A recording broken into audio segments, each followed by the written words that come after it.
Isang mabiyaya at masaganang araw po sa ating lahat. Welcome back po dito sa ating YouTube channel at Facebook page. Ako po ang inyong lingkod, Tagapanood TV. Panibagong araw, panibagong reaction video po ulit tayo.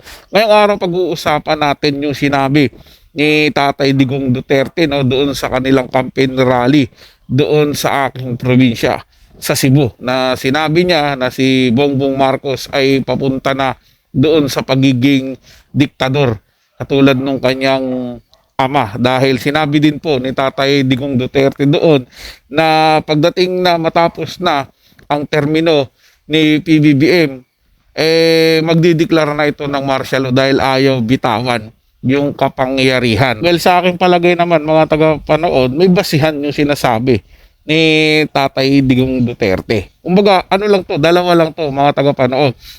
Pinaghahanda tayo mga Pilipino na sa posibleng gawin ni Marcos kung sakasakaling ayaw nyo talagang bitawan yung pamumuno. Kasi ngayon pa nga lang, pansinin nyo po, unti-unti na nilang tinatanggal yung mga balakid sa kanilang landas. Tapos gumagawa siya ng, yun, yung pinsan niya, parang yun yung pinambubungad niya, parang pinanghaharang niya o ginagawa niyang bala sa lahat ng mga plano nila. Hindi po ba mga tagapanood? Kitang-kita naman yan, kaya nila pinapursige din yung pagtanggal kay VP Sara sa pamamagitan di umano ng impeachment na isinampa nila, na gusto na nga nilang masimulan po agad para mapag-usapan na daw sa Senado, pero marami pong mga humarang dyan, kaya medyo nadidelay ng konti.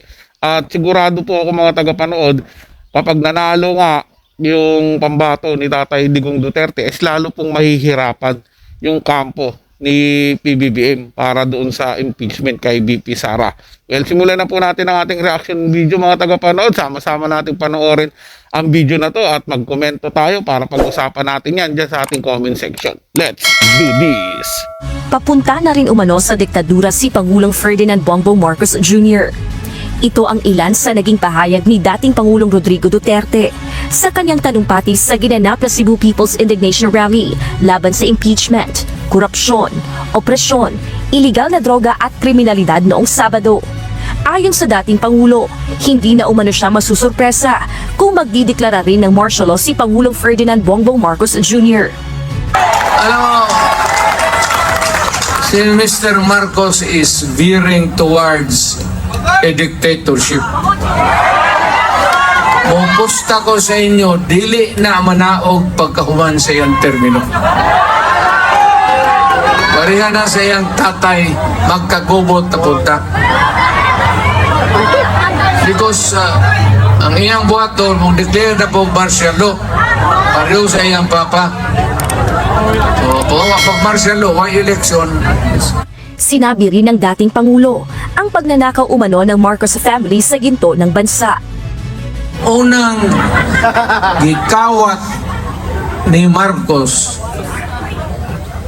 ang atong gold reserves. Sige, mobitaw nang niya ako. Actually, suko ko. Sige nga na nagbaligya ang atong gold, hantod karon gamay na lang kayo. So unsao na lang pagtindog ang atong ekonomiya pag-abot sa panahon, masirip nila nga wala na tay back up sa atong kwarta. Importante na tanang nasod na anak. Mungulit sila gold kita dato, o muni among pundo, o muni balor sa among kwarta. Wat na kay bawag ang gold, diin gibaligya og pila. Wa sila musultian na ang administrasyon. Kada dapat public na, kay public issue, public property, public money. And yet, ginagtamo padoong na siya sa pagka-dictator. Sa pagpunta ni Duterte sa Cebu, hinikayat nito ang mga Cebuano na iboto ang senatorial candidate sa ilalim ng PDP laban upang maprotektahan ang kanyang anak na si Vice President Sara Duterte na hindi tuluyang ma-impeach. So kinahanglan ni Inday manaog ni silang tanan para masiguro na dili siya pag-abot sa Senado ma-alkanse.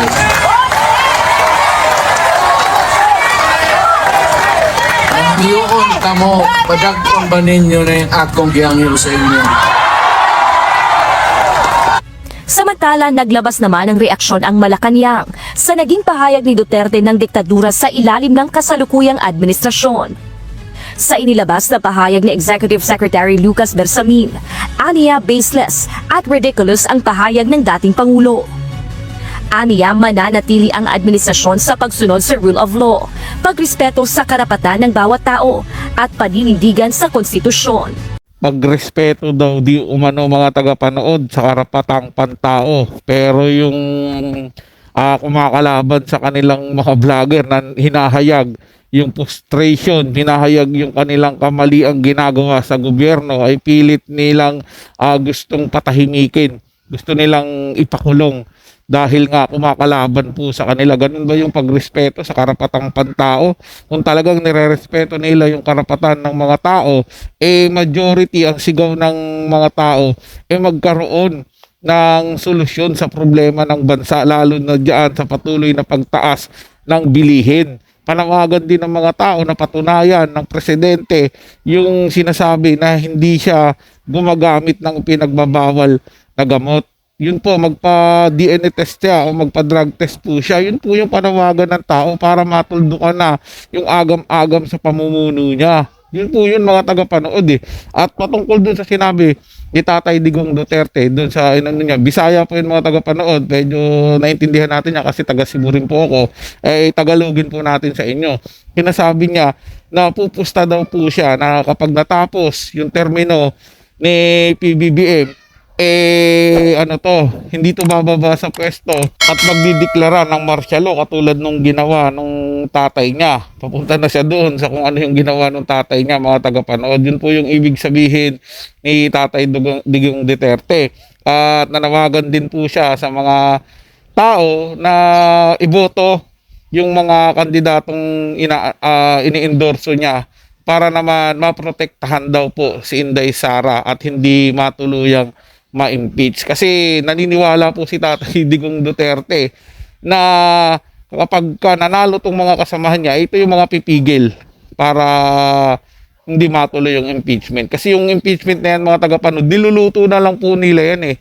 Kasi siyempre mahirap nga naman gumalaw kung wala kang kalyado doon sa loob ng pamahalaan. Kasi lutong-luto na kanilang presidente ng Kamara o yung House Speaker.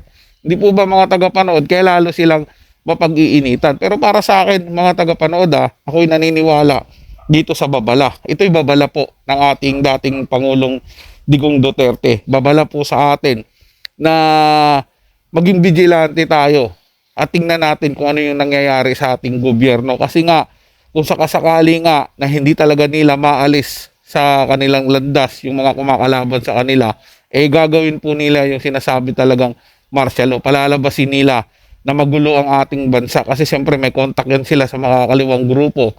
Maya utusan yan na gumawa ng kaguluhan na sasabihin magulo ang Pilipinas kaya i-under natin sa martial law para makontrol natin yung kaguluhan dito sa bansa. Baka ganun po yung gawin yan mga tagapanood, kaya dapat maging vigilante po tayo. Makialam at sitahin yung kapalpakan na ginagawa ng ating gobyerno. So yun lang po mga tagapanood. Nagustuhan nyo po yung ating talakayan sa araw na to. At kung kayo bago lang po na napadaan dito sa ating channel, huwag nyo po sanang kalimutan na mag-subscribe. Hit nyo na rin po notification bell para lagi po kayong updated sa mga bago pang video na ating ilalabas. Share, like, and comment din po kayo mga tagapanood. Atin yung babasahin at pupusuan. So hanggang sa muli po, ito yung Tagapanood TV. Komento at opinion lamang. Wala pong personalan. Paalam po at mabuhay po kayong lahat.